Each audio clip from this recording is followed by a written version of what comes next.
¿Puede quitar el manos libres, por favor?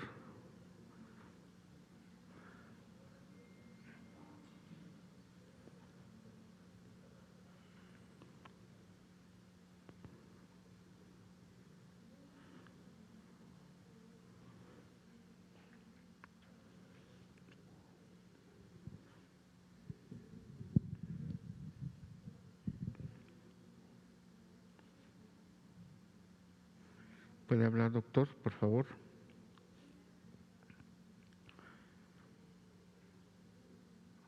No lo escuchamos.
Doctor, ¿me escucha? No lo escuchamos. Nosotros no lo escuchamos, doctor.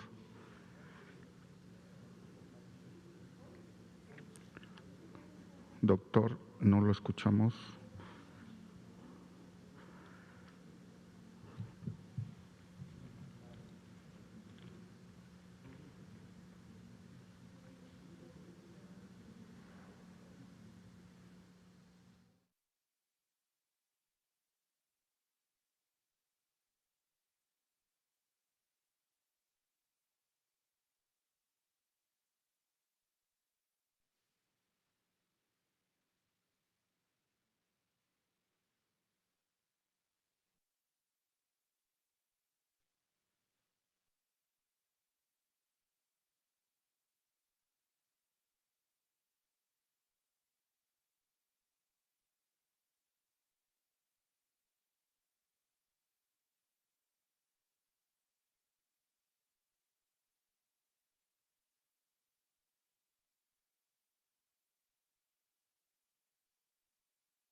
Muy buenas tardes, tengan todas las personas que nos acompañan desde sus hogares a través de los enlaces de su televisor o algún dispositivo electrónico a través de la internet, de los canales de YouTube o de alguna otra red social que pudiera estar usted conectada para escuchar y ver esta conferencia de prensa sobre el estado que guarda la epidemia del virus SARS-CoV-2 en México, este virus que provoca la enfermedad COVID-19. Muchas gracias también aquí a nuestras queridas amigas y amigos de los medios de comunicación por acompañarnos en este viernes.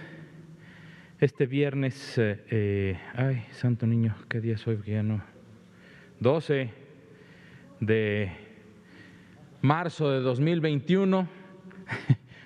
Son las 19:04 y vamos a dar inicio a esta conferencia de prensa.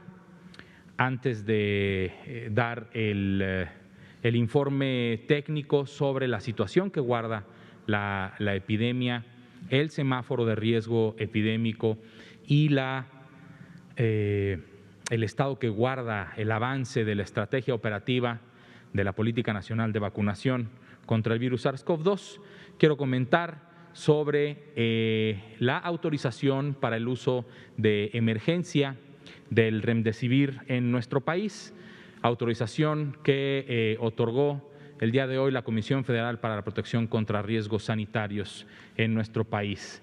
Tiene una indicación terapéutica específica, es para pacientes con diagnóstico confirmatorio del virus SARS-CoV-2 que tengan menos de 7 días de haber iniciado su sintomatología, que tengan al menos uno de los factores de riesgo que hacen que una persona se pueda complicar o fallecer de COVID-19, como pueden ser las personas adultas mayores, vivir con diabetes, tener un índice de masa corporal mayor a 26, inmunodeficiencias, hipertensión arterial, alguna de estos factores de riesgo, y que estén en hospitalización por requerir oxígeno por puntas nasales de flujo bajo, menos de 10 litros por minuto. Estas son las indicaciones con las que se otorgó este uso de emergencia de este medicamento, cuya denominación genérica o SAL, como se le conoce, es el Remdesivir.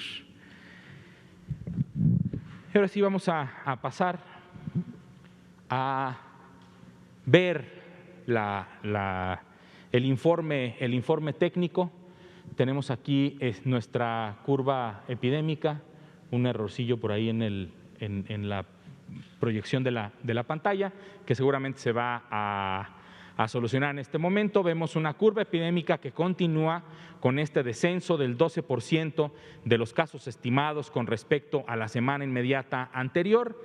Mañana es el último día de esta semana epidemiológica número 8, por lo que este número lo más seguro es que se mantenga en esta disminución del 12% de los casos observados o estimados de la semana 8 con respecto a la semana 7. Observamos un descenso importante de la curva epidémica. Este descenso, como ya lo había explicado yo en otras ocasiones, es más un artefacto de la vigilancia epidemiológica, dado que son las épocas de Año Nuevo y en estas épocas regularmente para todos los diagnósticos del Sistema Nacional de Salud siempre hay un descenso. Esto deberíamos de leerlo más como una línea que va hasta el pico máximo que tuvimos en esta segunda ola y luego este descenso que hasta el momento ya nos coloca en niveles similares en donde terminó la disminución de la primera ola de esta epidemia en México. Tenemos también cómo esta curva en espejo de las personas que se estima que se han recuperado también va disminuyendo. El 2% del total de estos 2.352.147 casos estimados, el 2% son los que se estima que son los casos activos. Esto representa a 46.291 personas que tendrían en este momento de acuerdo con los registros del Sistema Nacional de Vigilancia Epidemiológica, la enfermedad activa.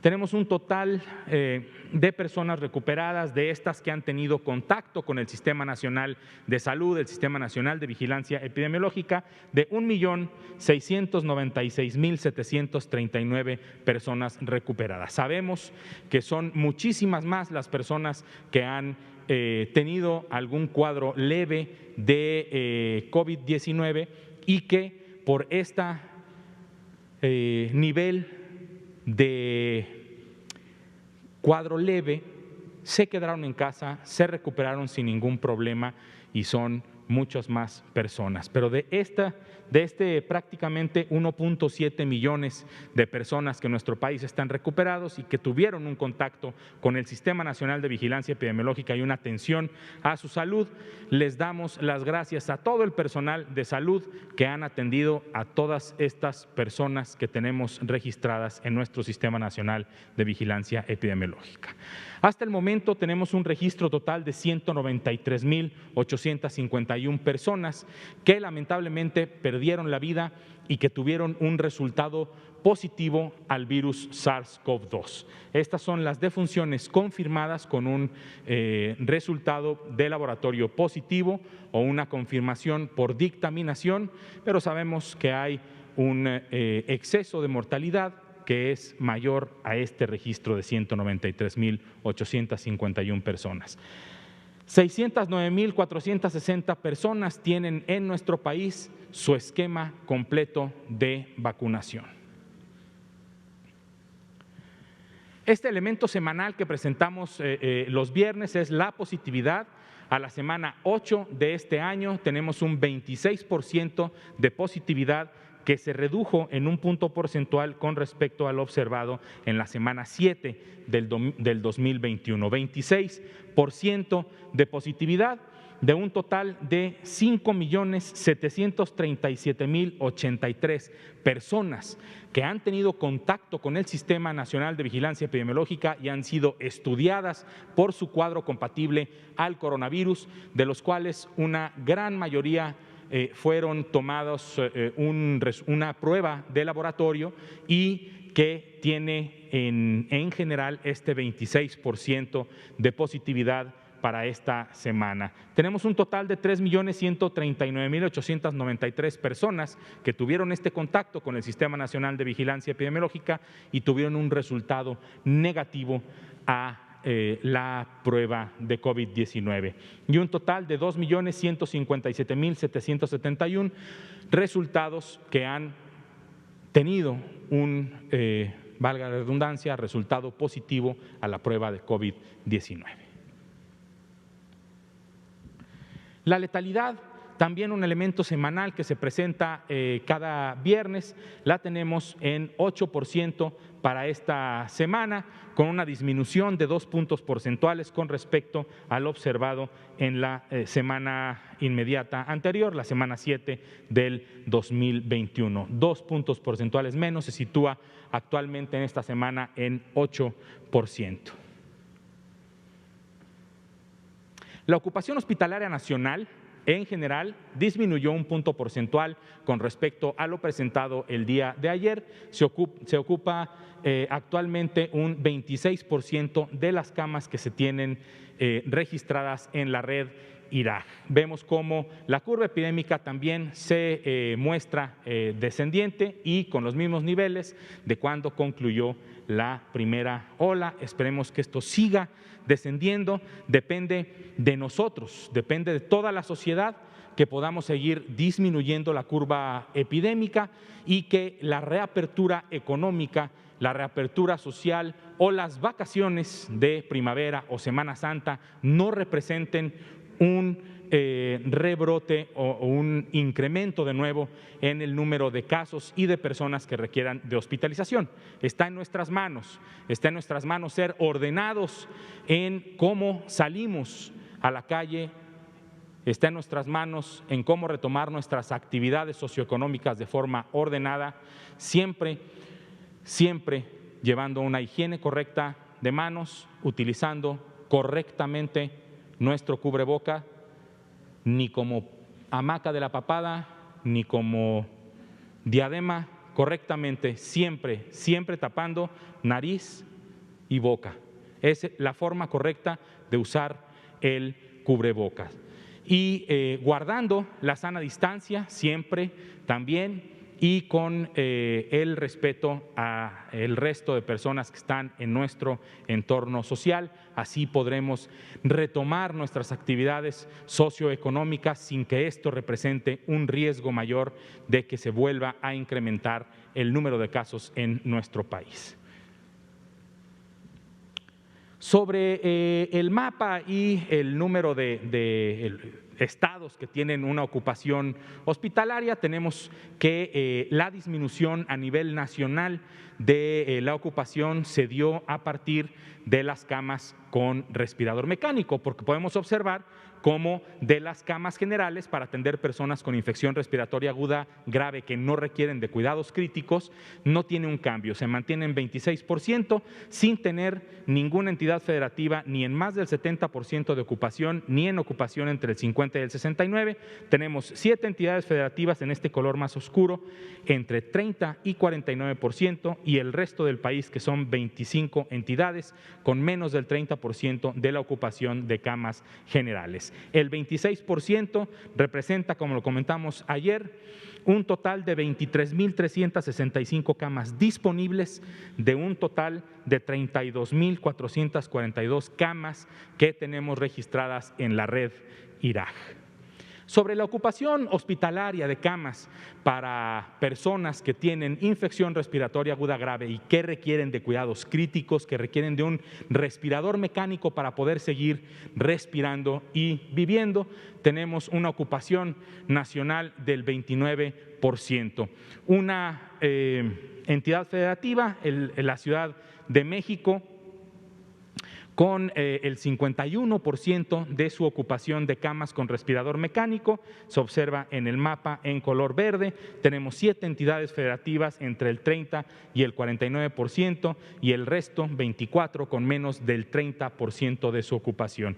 Ese 29% de ocupación representa un total de 7.964 camas disponibles con un respirador mecánico, del total de 11.174 camas con respirador mecánico que se tienen registradas en la red IRAG.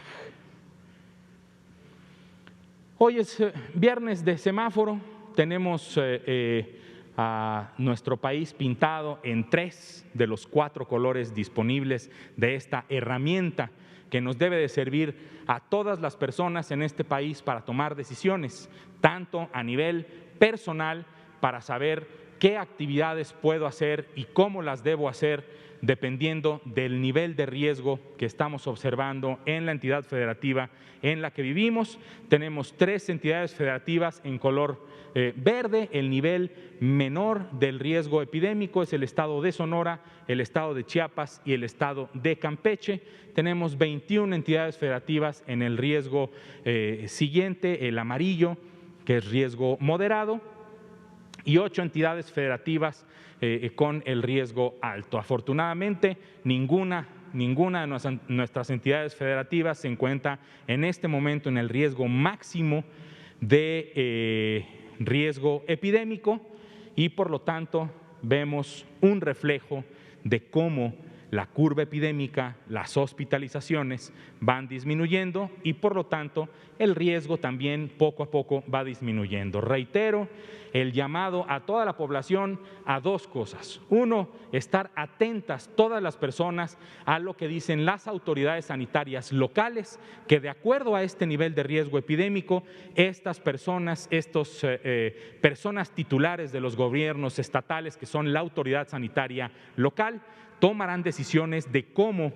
ir reabriendo algunas de las actividades socioeconómicas. Y 2, conforme se vayan abriendo estas actividades socioeconómicas, como por ejemplo lo ha anunciado la jefa de gobierno de la Ciudad de México, la doctora Sheinbaum, también tengamos nosotros en mente el color naranja, por poner el ejemplo de la Ciudad de México en el que estamos viviendo, para que las actividades socioeconómicas que se vayan abriendo las vamos llevando con prudencia, con mucha prudencia, para poder ir caminando y avanzando a una reapertura económica ordenada y que no nos represente que vaya a incrementarse el riesgo epidémico en nuestra ciudad. Pues ya no estaba acostumbrado porque estaban todos bajando, pero aquí hay un punto importante, solamente Querétaro. Dentro, hay que recordar, dentro de todos los colores, el rojo, el naranja, el amarillo o el verde, tenemos un rango. El color naranja tiene un rango más amplio.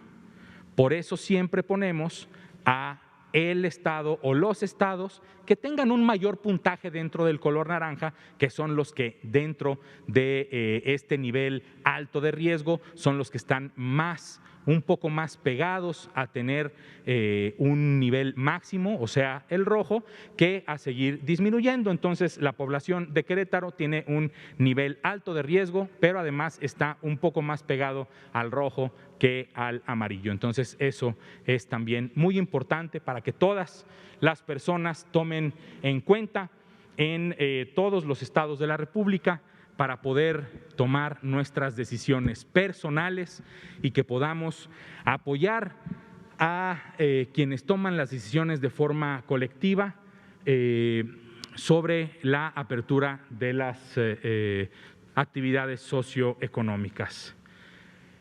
A continuación, el doctor Hugo López-Gatell Ramírez, subsecretario de Prevención y Promoción de la Salud, nos platicará y presentará sobre el estatus que guarda la estrategia operativa de la vacunación contra el virus SARS-CoV-2 en nuestro país. Doctor López-Gatell, muchas gracias.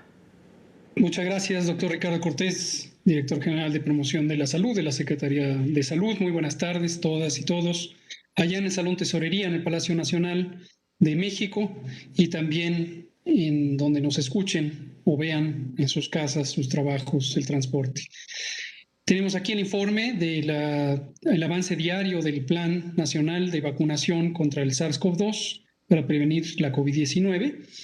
Tuvimos hoy un rendimiento de 147,891 aplicaciones de vacuna hasta las 16 horas de hoy, viernes 12 de marzo.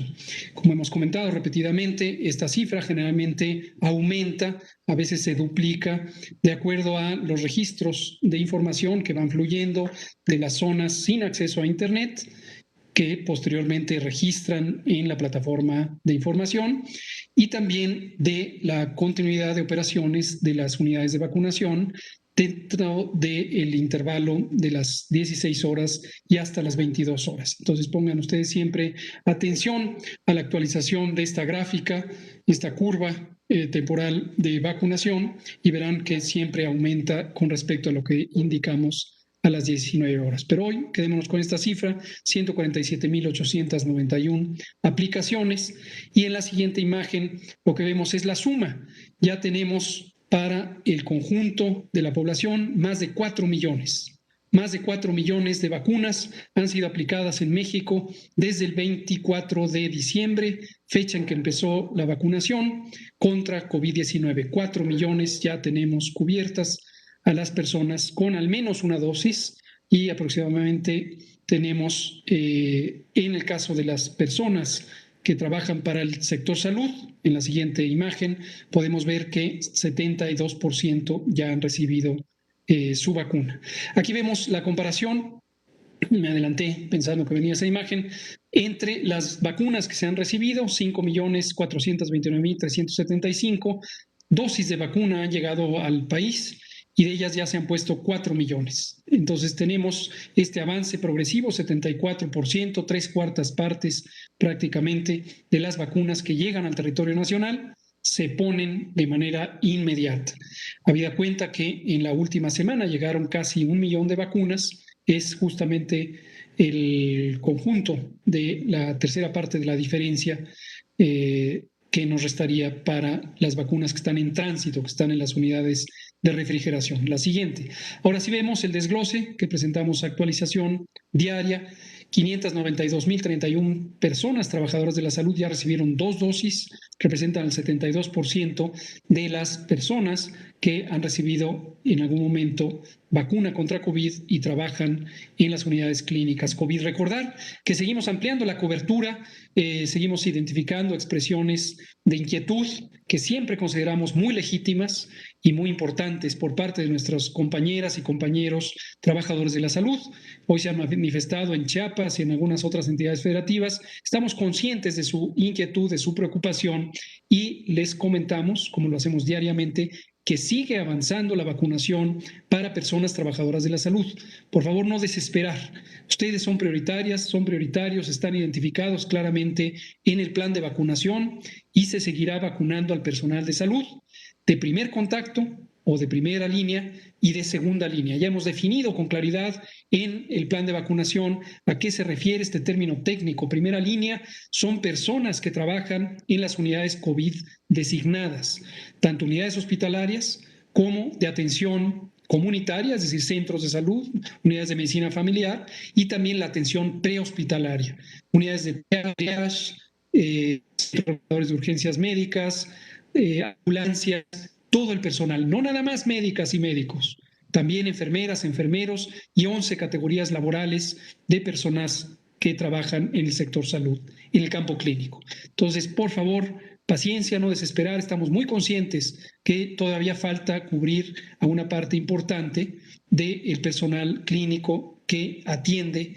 a las unidades COVID y también en las unidades que no son designadas COVID, y estos son quienes se consideran de la segunda línea, no implica ninguna clase de discriminación o niveles de importancia. Es un término técnico, primera línea, primer contacto, mayor cercanía con COVID. Segunda línea o segundo rango de contacto, personas que no están necesariamente en unidades explícitamente designadas para la atención COVID, pero que están atendiendo a personas con COVID-19, aun cuando no se sepa que tienen esa enfermedad hasta el momento que son atendidas o a posteriori. También ese personal de salud está siendo considerado y recibirá la vacuna en semanas próximas. Por parte del personal educativo no ha habido cambio, ya dijimos, prácticamente la totalidad de estas 17,463 personas trabajadoras del sector educativo en el estado de Campeche fueron ya vacunadas con 2 dosis. Y en su momento se completará esta vacunación a personal educativo de otras entidades federativas. Ayer anticipábamos un poco el resultado del semáforo de riesgo COVID que acaba de presentar el doctor Ricardo Cortés y vemos precisamente que el estado de Chiapas y el estado de Sonora ya pasaron a semáforo verde. En la medida en que estos semáforos verdes sean estables, se mantengan por más de una quincena, estaremos identificando que se trata de un control epidémico estable, como lo fue en su momento y lo ha sido en el estado de Campeche por más de 5 meses. Esto es una condición que hace elegible a las entidades federativas para que se vacune también al personal educativo y hemos identificado explícitamente, lo hemos dicho abiertamente, que la importancia de la vacunación no solamente estriba en la protección individual, que se proteja a quien se vacuna, también que protege a la comunidad al no tener la posibilidad de ser un elemento de transmisión. Aquí es importante destacar un concepto que hemos comentado en ocasiones previas, que es la inmunidad esterilizante. Esto lo que quiere decir es que algunas vacunas, cuando se aplican a personas susceptibles de una infección y se evita que se infecten, también pueden tener un efecto adicional en interferir con la propagación del agente infeccioso, en este caso el virus SARS-CoV-2. No existe todavía una evidencia consistente de que estas vacunas tengan capacidad de inmunidad esterilizante, pero están ya en curso algunos estudios y próximamente sabemos que se presentará de manera formal información científica al respecto. Hay elementos que sugieren que estas vacunas también pueden conferir inmunidad esterilizante, es decir, la capacidad de inhibir la propagación de los virus. Insisto, aún no está demostrado de manera concluyente, pero hay indicios de que así es y en esa medida también el vacunar contribuye a interferir con la transmisión. Y este es el contexto en el que será de gran utilidad la protección del personal educativo, principalmente quienes están directamente en las unidades educativas, en las escuelas, en las aulas, para evitar los contagios en esos contextos. Y seguiremos con otras entidades federativas. No hay ninguna razón para pensar que solamente ocurrirá en el estado de Campeche. Ocurrirá en las 32 entidades federativas en el momento propicio. Y el momento propicio es cuando pasen a semáforo verde y se mantengan estables. Hoy pasan Sonora y Chiapas. Por lo tanto, en las siguientes pocas días o semanas estaremos considerando la planeación correspondiente para la oportunidad de vacunar al personal educativo de Sonora y de Chiapas. Finalmente, en el grupo de mayor tamaño, las personas adultas mayores, tenemos la meta general de vacunar a 15 millones de personas adultas mayores, que es lo que en materia de la información poblacional, la materia del censo, tenemos identificadas como el conjunto de la población mayor de 60 años, 60 en adelante. Y hasta el momento hemos vacunado a 2.552.981, lo que significa que hemos vacunado ya a un conjunto de 17%. 17% de las personas adultas mayores registradas en el censo o estimadas por el Censo General de Población y Vivienda han sido ya vacunadas. 17%, es casi la quinta parte de las personas adultas mayores. Seguramente en el curso de los próximos muy pocos días, 4 o 5 días, habremos ya llegado a ese 20% de vacunación de las personas adultas mayores. La siguiente, por favor. Y en la información respecto a los ESAVI, los eventos supuestamente asociados a vacunación e inmunización, ayer detallamos una situación muy específica de un lamentable caso que fue fatal. Explicamos que está en un estudio detallado, se realizó la necropsia y se está analizando ya los resultados de esta continuará este proceso el próximo martes y en su momento, cuando tengamos un veredicto médico, un dictamen médico formal y completo, entonces lo haremos del conocimiento público, junto con la consideración por parte del Comité Médico Científico de Dictaminación de SAVIS, que nos indicará si existe o no existe evidencia suficiente para suponer una relación causal entre vacuna y el desafortunado desenlace fatal que tuvo esta persona. Por lo demás, no hemos tenido otros eventos que en este momento sean de consideración. Permanecen hospitalizadas 12 personas. Recordar que no son las mismas personas. Generalmente transitan por el hospital en periodos menores a 24 horas, a veces 48 horas. En forma extraordinaria ha habido personas que permanezcan por más de 5 días, pero en general por periodos muy cortos. Ha permanecido muy estable esta cifra de 0.3%, 3 de cada 1,000 aplicaciones de vacunas tienen algún ESAVI. En su enorme mayoría, 99.6%, se trata de eventos de muy poca importancia. Fiebre, dolor, náusea, vómito, dolor de cabeza, que duran algunas pocas horas y no han dejado ninguna secuela, ningún daño permanente. Lo que nos lleva a concluir lo que decíamos ayer al unísono el doctor Cortés y yo, estamos aplicando, no solamente en México, sino en el mundo, vacunas seguras y vacunas eficaces. La siguiente, por favor. Finalmente hacemos un recordatorio de esperar el turno, espera tu turno, por favor, espere usted su turno, espera tú tu turno. A todas y todos les va a llegar la vacuna. El gobierno de México ha comprado o contratado vacunas para toda la población adulta. Y en su momento, cuando existe evidencia sobre la seguridad y sobre todo eficacia de las vacunas en personas menores de 16 años, también tendremos la dotación correspondiente que nos permitirá cubrir absolutamente a toda la población en la que haya una indicación de uso con propósitos epidemiológicos. Toda la población mexicana ha sido considerada, usted está considerado, por favor, espere su turno. Aquí lo dejamos y le pido al doctor Ricardo Cortés si es tan amable de conducir la sesión de preguntas y respuestas para cualquier tema que tengan ustedes en consideración. Gracias. Muchas gracias, doctor López-Gatell. Vamos a dar inicio ahora por atrás, un poquito más atrás, señor Alemán, luego Arturo, Liliana, Juan, y así nos vamos uno y uno, ¿les parece? Gracias. Prima. Gracias.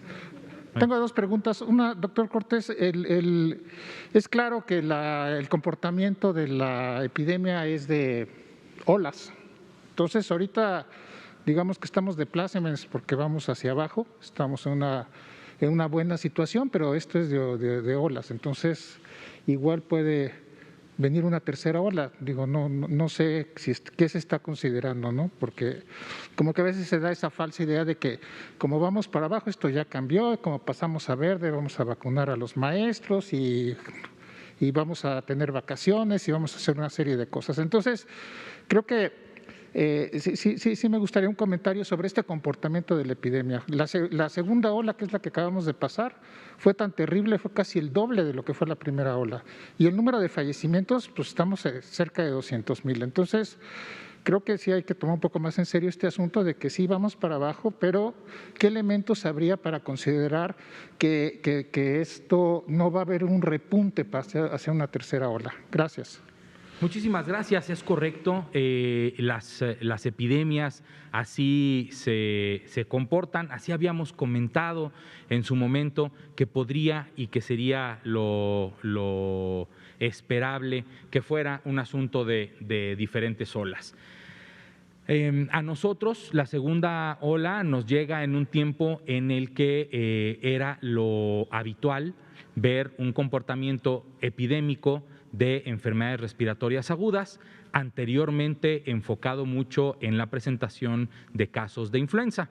Actualmente solamente hemos observado casos de SARS-CoV-2, ¿no? Y esta fue la segunda ola que esperábamos por la época, que sería más intensa que la primera ola que a nosotros nos tomó más en el verano del año pasado.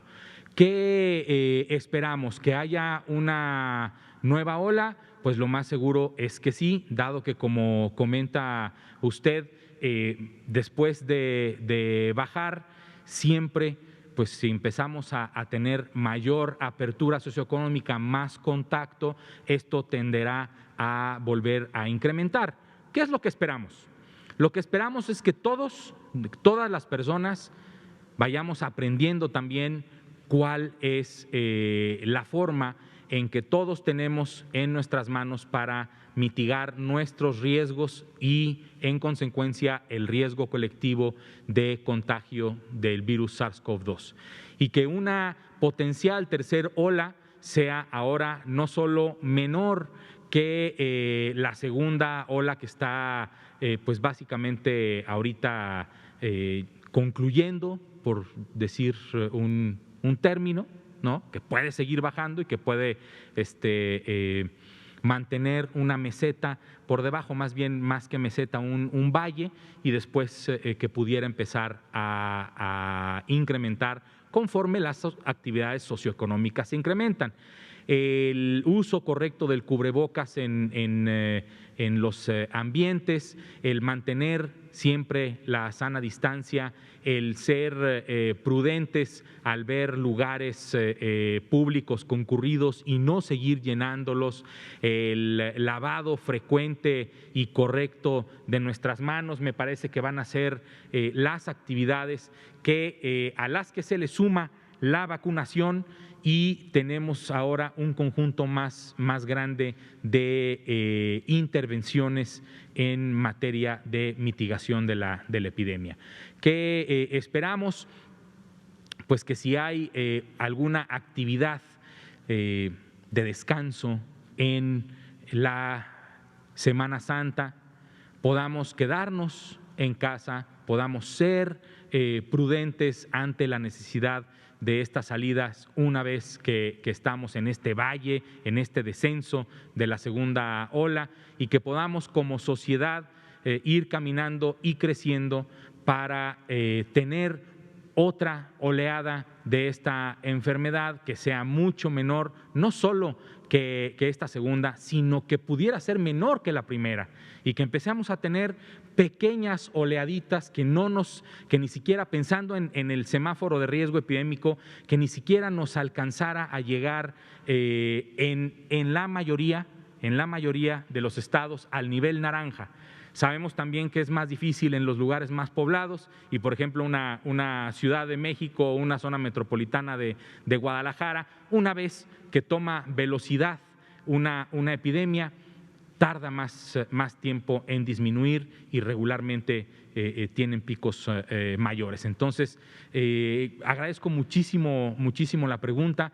Buscamos la corresponsabilidad de la salud entre sociedad y gobierno para que todos sigamos con el mantenimiento de las medidas básicas de prevención, que junto con la vacunación de las personas adultas mayores y una vez que concluyamos con las personas adultas mayores a las personas del grupo entre 50 y 59 años, entonces pudiéramos, teniendo esa cobertura de estos grupos de edad, tendríamos una reducción del 80% de las muertes que se deben a COVID-19. Y entonces entraríamos probablemente en esta dinámica epidémica de tener un elemento muy importante de prevención, que es la vacunación, una sociedad mejor preparada para protegernos personalmente y así proteger a los demás,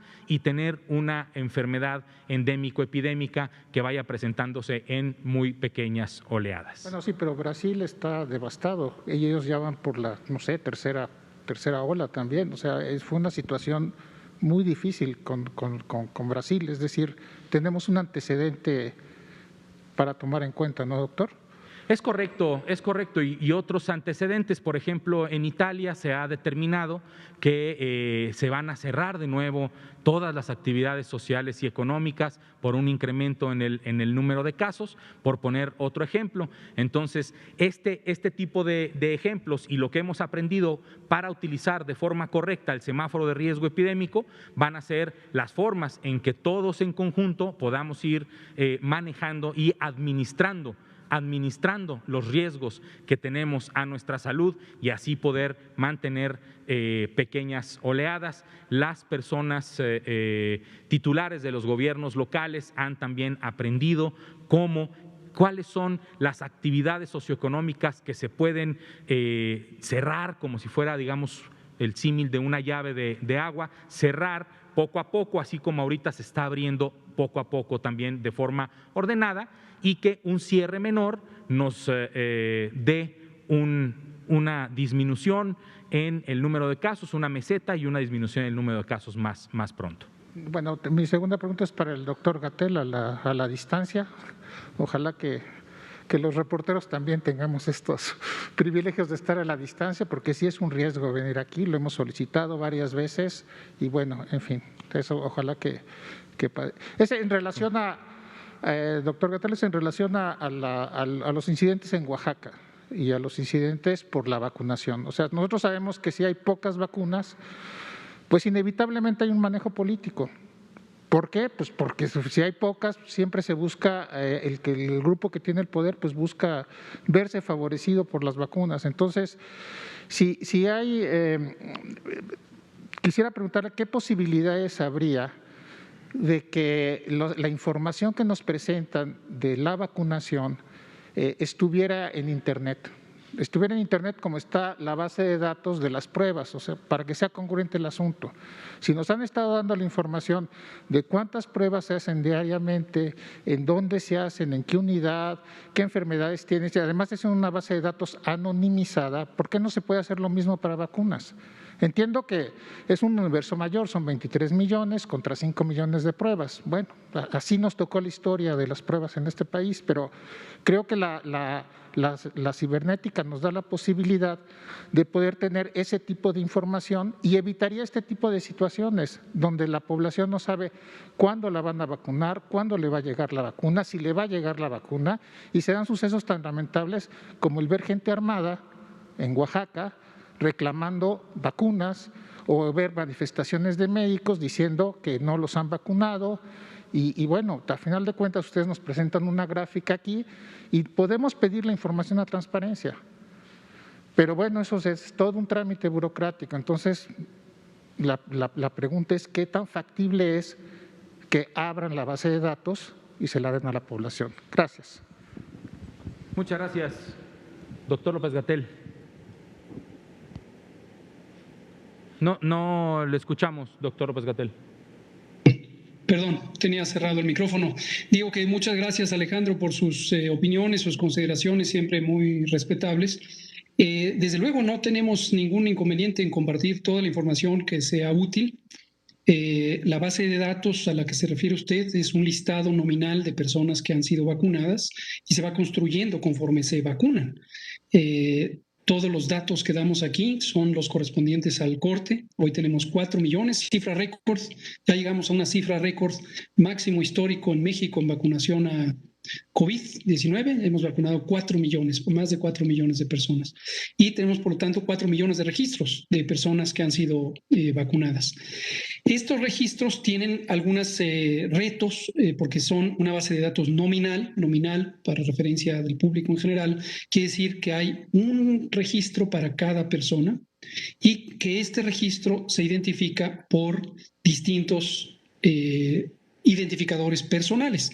El más obvio es la CURP, es de hecho el campo llave, el campo clave para tener todas las personas. En la medida en que existe esta CURP, esta cédula única de identificación, del registro poblacional, que por ley existe desde 1995. Está el nombre, están también el domicilio de la persona y otros datos, la edad, etcétera. Entonces, las bases de datos nominales tienen retos particulares para cuidar la confidencialidad de las personas. No son cualquier base de datos. Uno de los elementos cruciales es cuando se trata de poblaciones muy pequeñas, es muy fácil, muy fácil reconocer a las personas con que queden algunos datos que no son formalmente información privada confidencial. Porque cuando se trata de muy pocas personas, es muy fácil reconocer en la propia comunidad a las personas que forman parte de la base de datos. Hemos tenido un trabajo espléndido, quiero aprovechar para agradecerlo públicamente, de apoyo del INAI, el Instituto Nacional de Acceso a la Información Pública. Doctor Ricardo Cortés, allí presente, ha sido como siempre nuestro enlace muy efectivo en esta coordinación. Y esto nos ha permitido que la enorme mayoría, prácticamente todas las datos que tenemos son datos abiertos. Esto es histórico, esto no había ocurrido nunca en la historia de la salud pública de México, que la información fuera en datos abiertos. Vamos a platicar con el INAI cuáles serían las consideraciones que tendríamos que hacer respecto a la información de la base de datos de vacunación, y nuestra única inquietud sería que no se vulnere la confidencialidad o la privacidad de las personas. Fuera de eso no hay ningún problema. Podemos poner a disposición la información que ustedes como comunicadores, como reporteras, reporteros o cualquier persona que esté interesada en analizar la tenga a la mano. Finalmente, respecto a los comentarios que hace usted, respetamos profundamente su opinión. No coincido en todas las apreciaciones que tiene usted sobre el fenómeno de Oaxaca. Como explicamos ayer, motivados por una pregunta muy oportuna de Arturo Contreras de pie de página, no faltan vacunas. Las vacunas ahí están, como lo acabo de indicar hoy, ayer y anteayer y todos los días. Tenemos una reserva de vacunas que están en tránsito para ser administradas. Hoy, por cierto, nos llegó ya el oficio de Pfizer anunciándonos la entrega de 667,875 dosis de vacuna de Pfizer el próximo martes. Nos llega ya siempre con antelación el informe. De una vez ya lo dejamos asentado. Próximo martes llegará a la hora acostumbrada 667,875 dosis de la vacuna Pfizer. Y todavía vamos a tener las de Sinovac que llegan mañana, algunas más que llegarán el martes, y estaremos siempre teniendo abastecimiento de vacunas. Entonces, lo que ocurrió en Oaxaca no es por falta de vacunas. Esta es la idea que debe quedar perfectamente clara. No es por falta de vacunas. Hubo un problema importante de coordinación que ayer mismo denunciamos nosotros aquí, aprovechando la pregunta de Arturo Contreras. Nos parece totalmente inconveniente que a la población se le ponga a hacer fila por 24 horas en el sol y en la intemperie, en una condición no solo poco confortable, sino que le expone al riesgo de contagio y otras adversidades. Nos parece absolutamente inconveniente. Y esto no es una decisión de la Secretaría de Salud Federal, del Gobierno de México. Estos son decisiones operativas locales que son sujetas de reflexión y de revisión por parte de los supervisores. Inmediatamente, ayer que terminó la conferencia, ocurrió, como ocurre todas las noches a las 20 horas, la conferencia de trabajo, la reunión de trabajo por vía virtual, que coordina Gabriel García, el coordinador de los programas sociales. Me consta, porque escuché la participación de Gabriel en la reunión, que hizo un señalamiento muy duro, muy firme, para hacer este llamado a la buena coordinación de todas las partes involucradas y a la responsabilidad de quienes son funcionarias y funcionarios federales para ejercer con la mayor probidad y la mayor capacidad sus funciones. Entonces, no fue por falta de vacunas, es inconveniente definitivamente, esperamos que ya haya quedado subsanado cualquier problema de coordinación en Oaxaca o en cualquier otra entidad federativa. Gracias.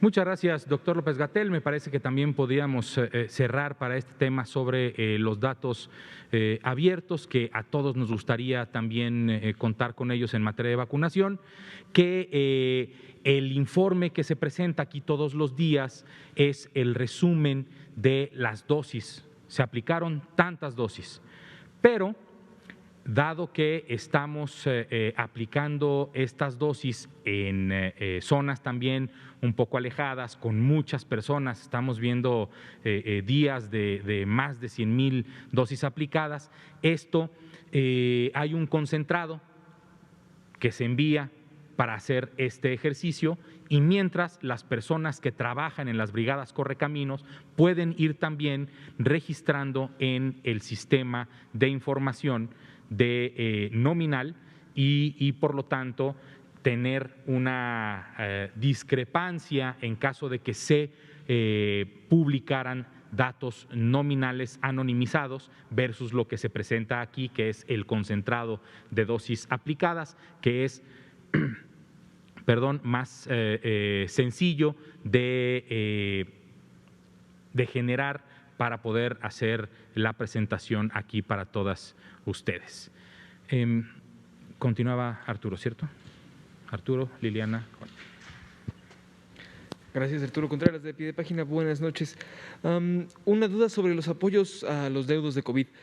Nos dice nos dicen los lectores que no contestan los teléfonos, no, que la página no da información, solo dice que está en proceso y que pasan los días y días y no sabe nada. Entonces, pues bueno, saber qué ha pasado con esto de los apoyos para los deudos del COVID. Y sobre el Remdesivir, tengo entendido que este es un fármaco que se ha usado para tratar COVID desde el inicio de la pandemia y que se ha estado experimentando con él desde hace un año. Muchos de los estudios que se habían usado para se centraban en la parte final de la enfermedad, ¿no? Cuando ya iba terminando, cuando era algo muy crítico. Sin embargo, las recomendaciones que presentan ahora son para la parte temprana de la enfermedad, ¿no? Y bueno, hasta noviembre del año pasado, la Organización Mundial de la Salud, en una guía que hizo para el British Medical Journal, desaconsejaba el uso de Remdesivir para personas hospitalizadas. Entonces, pues bueno, saber cuáles son las cosas como finas de esto, ¿no? O sea, cuándo sí, cuándo no. Ya nos dijeron cuándo sí, entonces saber un poco cómo actúa Remdesivir, qué hacen las personas y saber si tiene algún tipo de contraindicación o de efectos a largo plazo.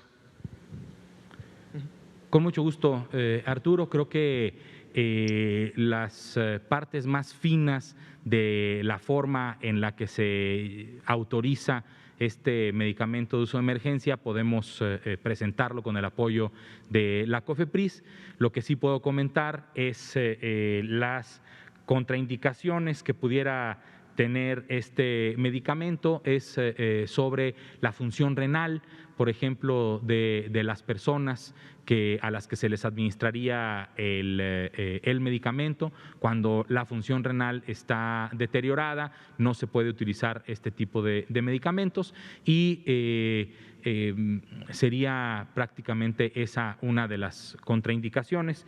Me parece que utilizarlo también de forma temprana, como lo hemos comentado, que recibir la terapia, por ejemplo, de oxígeno de la forma más temprana posible es lo mejor para una mejor recuperación. De hecho, acudir a recibir atención a la salud lo más tempranamente posible cuando se detecta sobre todo algún signo de alerta del cuadro que se estuviera agravando. Entre más pronto se reciba esta atención es mejor. No sé si el doctor López-Gatell quisiera hacer algún otro comentario. Muchas gracias, doctor Cortés. Gracias, Arturo, por la pregunta. Complemento simplemente lo que ya señaló el doctor Cortés, enfatizando el tema de la función renal como uno de los elementos de contraindicación. Las personas que tienen una tasa de aclaramiento de creatinina baja no se indica o se contraindica el uso de este medicamento. Pero en forma más general, lo que considero importante es que la población no se quede con ideas, con expectativas falsas sobre los medicamentos. A lo largo de la epidemia hemos visto circular a lo largo de los meses distintas oleadas, así como las oleadas de la epidemia que comentaba Alejandro Alemán. También hay oleadas informativas de interés por ciertos medicamentos. Hidroxicloroquina en su momento, que ya se demostró que no sirve, ivermectina, que también ya se demostró que no sirve, y después hubo un intento de demostrar que sí sirve, y ya se volvió a descartar ivermectina. Tocilizumab, que en un momento dado generó una enorme expectativa para ser utilizado en personas críticamente enfermas, y después el propio laboratorio Roche, dueño de la patente, demostró que no sirve y fue descartado. Y lo mismo ha pasado con Remdesivir, en oleadas. De repente hay una enorme expectativa, opinan personas expertas médicas y también personas no expertas médicas que son partícipes de la opinión pública y empiezan a hacer celebraciones sobre el uso o la autorización de los productos farmacéuticos, en este caso Remdesivir. Y esto distorsiona profundamente la apreciación que se tiene de la utilidad de los medicamentos, porque da lugar a una idea muy desafortunada de que existen reglas generales o fórmulas generales o medicamentos casi mágicos que son la gran esperanza de que ahora sí servirán y servirán para todas las personas en todas las condiciones. Esto es muy peligroso, porque a nivel local, en las distintas comunidades de práctica médica, tanto en instituciones públicas como en establecimientos privados, se empiezan a crear estas oleadas de práctica inducidas por la fama pública o la notoriedad pública que tienen estos medicamentos en las noticias, en los periódicos, y a veces escriben los columnistas y demás. Y entonces lo que lleva es a una falsa idea de que hay fórmulas farmacéuticas, productos que son de uso general y todo el mundo debería usarlo. No es el caso. Esta autorización de uso de emergencia de COFEPRIS nos parece que ha sido muy cuidada, muy cautelosamente analizada por personas expertas, y se ha logrado un excelente balance de conferir una autorización de uso de emergencia que permite el uso del producto, pero con indicaciones muy específicas. Hay algunos centros médicos del país que han desarrollado una gran capacidad de establecer protocolos de atención que incluyen la correcta evaluación de las personas, la pertinencia de uso de los fármacos, el momento de uso de los fármacos. Y entonces se usan los fármacos en la persona correcta, en el momento correcto, en la dosis correcta, durante el tiempo correcto. Y esto es lo que permite que se salven vidas, es lo que se permite que se aprovechen los productos farmacéuticos en su potencial, pero no más allá, no se abusa de ellos. Es importante considerarlo. Muchas gracias, doctor López-Gatell. Daño renal, daño hepático y pacientes críticos son las tres contraindicaciones que tengo aquí a la mano. Liliana Noble. ¿Perdón? El apoyo para deudos de COVID. Nos llevamos la nota para saber qué es lo que está sucediendo con el sitio, y lo vemos con el Sistema Nacional DIF. Nuestra querida amiga Rocío, titular del Sistema Nacional DIF para que nos apoye. Muchas gracias, Arturo. Gracias. Buenas noches, Liliana Noble de Pulso Saludable. Doctor Cortés, usted estuvo hoy en reunión con los diputados de la Comisión de Salud, también estuvo el doctor López Ridaura y el doctor José Luis Salomía. ¿Nos pudiera platicar por qué fueron convocados y cuáles fueron las conclusiones de este evento? Y doctor Gatell, usted participó también en el consorcio de universidades de salud pública, donde también está el doctor Fauci. ¿Cuál es el objetivo del evento? Esta plática, que entiendo fue grabada, ¿se va a poder ver de forma pública o solamente es un trabajo interno de este consorcio? Gracias. Muchas gracias, Liliana. Sí, estuvimos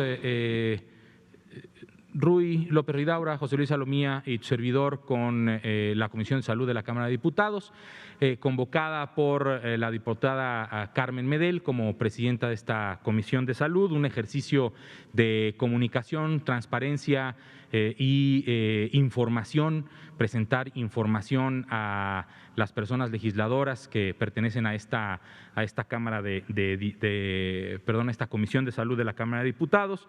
La verdad es que la conclusión es fantástica porque todas las personas legisladoras se llevaron la información y se concluye que debemos de trabajar en conjunto tanto el Poder Legislativo como el Poder Ejecutivo para trabajar en pro de la salud pública y para que esta emergencia concluya lo más pronto posible. Hubo participación de múltiples personas legisladoras. Se me viene a la mente la diputada Friné Azuara del Partido Revolucionario Institucional y mi también colega y amigo de Guanajuato, donde soy yo también, Héctor Jaime Ramírez Barba, del Partido Acción Nacional. Fue un ejercicio extraordinario y tendremos otras reuniones en donde vamos a compartir también más información para que haya una propuesta de parte de estas personas legisladoras para poder mejorar cada día en lo que es la información de la pandemia y el curso de la estrategia operativa de la Política Nacional de Vacunación. Doctor López-Gatell. Muchas gracias. Brevemente, porque ya se nos acabó el tiempo. A lo que se refiere Liliana Noble de Pulso Saludable, muchas gracias, Liliana, por comentarlo y preguntarlo, es a la 12ª conferencia anual del Consorcio de Universidades por la Salud Global.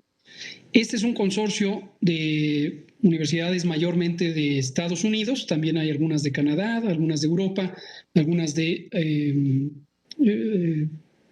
Oceanía y también de México, desde luego. De México participa el Instituto Nacional de Salud Pública, es miembro de este consorcio, es de hecho miembro de las juntas directivas de este consorcio y es una conferencia académica sobre salud pública global que se realiza todos los años. Esta es la número 12, es la primera vez que se realiza en forma virtual en atención precisamente a las medidas de prevención de la pandemia.